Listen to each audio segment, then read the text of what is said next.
மனித குமாரர்கள் எல்லோரும் தேவனுடைய குமாரர்களாக மாறத்தக்கதாக தேவகுமாரன் மனுஷகுமாரன் ஆனார். The Son of God became Son of Man in order that the sons of men could become sons of God.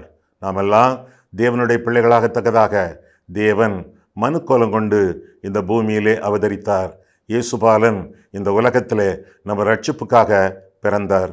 அவரை உங்கள் சொந்த இரட்சகராக ஏற்றுக்கொள்ள வேண்டும். தேவனுடைய பிள்ளைகளாக நாம் மாறுவது எப்படி? அவருடைய நாமத்தின் மேல் விசுவாசம் உள்ளவர்களாய்.